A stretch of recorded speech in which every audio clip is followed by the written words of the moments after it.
صباح الخير أحبائي وأعزائي من قناتكم قناة الملكة والأمير. سلام الرب يكون معكم آمين. النهاردة اليوم كان يوم مفرح ومحزن في نفس الوقت. عندنا بعض المواضيع الكتيرة. بالفيديو الحزن يخيم على منزل عائلة الطفل ريان، طبعا واحنا عارفين ايه هو السبب. عندنا موضوع تاني هنتكلم عنه برضو، ان الرئيس السيسي يقوم بأمر ببناء كنيسة بكل مجتمع عمراني تطوره الدولة وتقع على مساحة 1056 متر، وهنتكلم عن المواضيع التانية. موضوع تاني، الأقباط.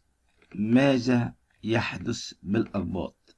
محاولات أثيوبيا للاستيلاء على دير السلطان القبطي، نصبوا خيمة داخله القمص أنطونيوس، والحديث فيما بعد. أول رد فعل من الرئيس السيسي بعد خسارة المنتخب المصري أمام السنغال، اللي لعب بكل جهد ولعب بكل أمانة وعمل اللي عليه وبزيادة. هنبتدي بفيديو بتاعنا. الحزن يخيم على منزل عائلة الطفل ريان. عرضت فضائية الغد اليوم الأحد مقطع فيديو يرصد لقطات من منزل الطفل ريان المغربي في أول أيام بعد وفاته أمس، عقب خروجه من البئر الذي كان عالقا به لمدة 5 أيام في مدينة شبشون. طبعا أجرت مراسلة القناة لقاءات مع والده وجدة ريان وجدته، اللي كانوا بيظهر عليهم علامات الحزن على فراق ريان. وقدمت جدة ريان الشكر لكل من ساهم في إنقاذ ريان. أعلن التلفزيون المغربي وفاة الطفل ريان الذي سقط في بئر بمدينة شفشاون شمال البلاد، وذلك نقلا عن بيان رسمي للديوان الملكي المغربي، وجاء فيه كلمات مؤثرة عن الحادث المفجع الذي أودى بحياة الطفل ريان. أجرى الملك محمد السادس اتصالا هاتفيا مع السيد خالد أورام والسيدة وسيمة خرشيش، والدي الفقيد الذي وفاته المنيا. وقال البيان أن العاهل المغربي أعرب عن أحر تعزيه وأصدق مواساته لأفراد أسرة الفقيد كافة في هذا المصاب الأليم. وقال أيضا: أخرجت فرق الإسعاف المغربي الطفل ريان ليل السبت ميتا من البئر التي ظل عالقا فيها لمدة 5 أيام، وفق من أعلن بيان للديوان الملكي. وأصبح وفاة الطفل ريان السؤال الرئيسي لدى كثيرين من الذين تابعوا أحداث سقوط الطفل في البئر، خصوصا وأن كل التصريحات ووسائل الإعلام المغربي أشارت إلى أن الطفل كان على قيد الحياة. لكن هذا ما لم يحدث حين أخرج الطفل، حيث أعلنت وفاته فور نقله بسيارة الإسعاف والطائرة الهليكوبتر، وهذا وهو نقلا عن جريدتنا جريدة الوفد. وجاءنا بيان آخر: أمر الرئيس السيسي ببناء كنيسة بكل مجتمع عمراني تطوره الدولة تقع على مساحة 1056 متر. قصة كنيسة العذراء مريم المصرية بأهالينا التي دشنها البابا تودروس. ترأس قداسة البابا تودروس الثاني بابا الإسكندرية وبطريرك الكرازة المرقسية تدشين كنيسة السيدة العذراء مريم والقديسة مريم المصرية بأهلنا. 2. ونتعرف خلال السطور المقبلة على قصة هذه الكنيسة. بنيت الكنيسة بمشروع أهالينا 2 بناء على توجيهات الرئيس عبد الفتاح السيسي، الذي أمر ببناء كنيسة في كل مجتمع عمراني تتولى الدولة تطويره لإتاحة فرصة العبادة للجميع. ثم عرض ملف الكنيسة على قداسة البابا تودروس الثاني، والذي أبدى رأيه وإعجابه بها، وأعطاها اسم السيدة العذراء مريم والقديسة مريم المصرية. بدأ بناؤها في عام 2019، ثم بدأت أعمال التشطيب بها 2020، وشهدت صلاة أول قداسة بها في مارس 2021، ودشنت بيد قداسة البابا تودروس الثاني في 5 فبراير 2022. وتقع الكنيسة على مساحة 1056 متر مربع، وتحتوي على صحني كنيسة بها 4 مذبح، ومبنى إداري من 5 طوابق، ومبنى لمدارس الأحد، حضانة وقاعة مناسبات. الكنيسة تخدم الأسر المسيحية في مناطق أهالينا 1 وأهالينا 2 وأهالينا 3 وقباء بمدينة السلام.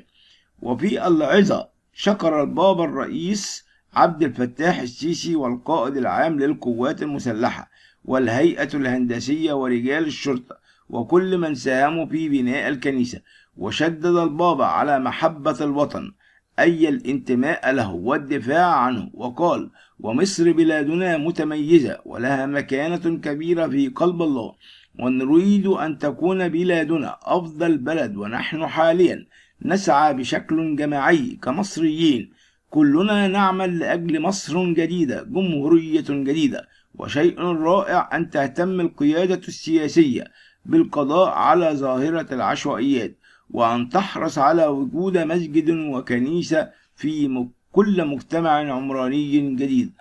وفق الله مصر وجعلها من أفضل البلاد على مستوى جميع العالم. محاولات أثيوبيا في الاستيلاء على دير السلطان القبطي، نصبوا خيمة داخله. القمص أنطونيوس رفعهم علم أديس أبابا: أحزننا لم نستعيد، ما زال مغتصب من الأحباش. التفاصيل: في محاولة الاستيلاء على دير المملوك للكنيسة القبطية الأرثوذكسية، نصب الرهبان الأثيوبيين خيمة داخل دير السلطانة بالقدس، ورفعوا العلم الأثيوبي. وأكد سكرتير مطرانية الأقباط الأرثوذكس بالقدس القمص أنطونيوس الأورشليمي إزالة الخيمة التي نصبها الرهبان الأثيوبيين. وأضاف في تصريحات خاصة لسكاي نيوز عربية، حيث تواصلنا بعدها مع وزارة الخارجية المصرية وسفارة مصر في تل أبيب لمتابعة الموقف، وبدورهم خاطبوا الخارجية الإسرائيلية لإنهاء تلك الأزمة وإزالة العلم الأثيوبي والخيمة، لافتا دائما ما نشهد في هذه الأزمة في هذا الوقت من كل سنة، حيث ينصب الرهبان الأثيوبيين الخيمة للصلاة داخلها. وأمر جديد أيضا أنزل الغضب بقلوبنا، وهو رفعهم العلم الأثيوبي ليقولون إننا أصحاب هذا الدير، وهذا عاري من الصحة. وتوجهت الشرطة إلى هناك ورفعت العلم، إلا أنهم في اليوم التالي وضعوا علما أكبر على الخيمة، ولم تقم الشرطة بإزالته في هذه المرة. ومؤخرا قالت أنباء أن المحكمة أعادت الدين للكنيسة القبطية، وعلى أثر ذلك أصدرت بطريركية الأقباط الأرثوذكس بالقدس بيانا جاء فيه تنفي بطريركية الأقباط الأرثوذكس بالقدس ما تم تداوله في الأيام الأخيرة عن موضوع قرار المحكمة بإعادة دير السلطان للكنيسة القبطية ورفع العلم المصري على الدير. ونوضح أن هناك قرار سابق للمحكمة الإسرائيلية مبادرة تسليم الدير للكنيسة القبطية، وذلك عام 1971، ولكن الجهات التنفيذية تم تنفيذ هذا القرار لدواعي أمنية على حد زعمهم، ولذا فإن الدير مازال مغتصب من الأحباش، ولا جديد في هذا الأمر. أما فيما يتعلق بالصورة المنتشرة فتم التقاطها أمام السفارة المصرية في تل أبيب أثناء الانتخابات الرئاسية منذ 3 سنوات، ولذا نرجو من جميع مسؤولي صفحات التواصل الاجتماعي والقنوات تحري الدقة في مثل هذه الأخبار وعدم تداولها إلا بعد مراجعة الموقع الرسمي لبطريركية القدسي الأورشليم. دير السلطان دير أثري للأقباط الأرثوذكس يقع داخل أسوار البلدة القديمة لمدينة القدس في حارة النصارى بجوار كنيسة القديسة هيلانا وكنيسة الملاك والممر الموصل من كنيسة هيلانا إلى سور كنيسة القيامة تبلغ مساحتها حوالي 1800 متر مربع.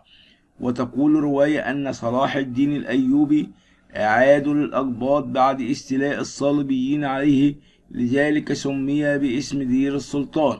ولدير السلطان أهمية خاصة عند الأقباط، لأنه طريقهم المباشر للوصول من دير ماري أنطونيوس حيث مقر البطريركية المصرية إلى كنيسة القيامة. أصلح الله النزاعات بين المسيحيين، وأرجع الله هذا الدير إلى المصريين.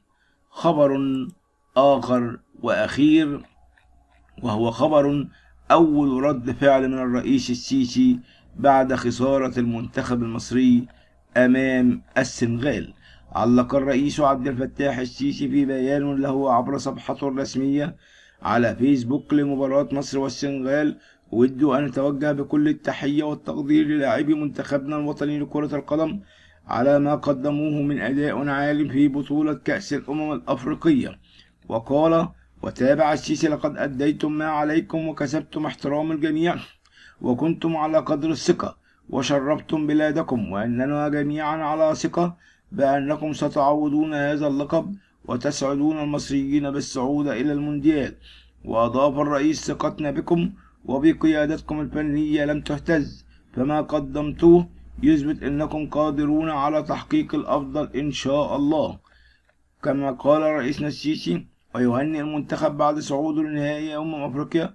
وسبق وهنأ الرئيس عبد الفتاح السيسي المنتخب الوطني بعد فوزه على نظيره الكاميروني وصعوده لنهائي كأس أفريقيا، معلقا: أتوجه بخالص التهنئة لكل المصريين بعد صعود منتخبنا الوطني لكرة القدم إلى المباراة النهائية بكأس الأفريقية، وإنني أهنئ أبطال منتخبنا وجهازهم الفني. أود أن أشيد بروحهم القتالية وأدائهم العالي وعزيمتهم التي لا تلين نقلا عن القاهرة 24. شكرا لكم أحبائي وأعزائي، وأتمنى أن تكون الأخبار سعيدة وموفقة لديكم جميعا، وأرجو اشتراككم في قناة الملكة والأمير، القناة التي تفخر بكل مشتركيها وتعتز بكل من يشاهدها. لكم مني كل الحب والتقدير، وسلام الرب يكون معكم. آمين.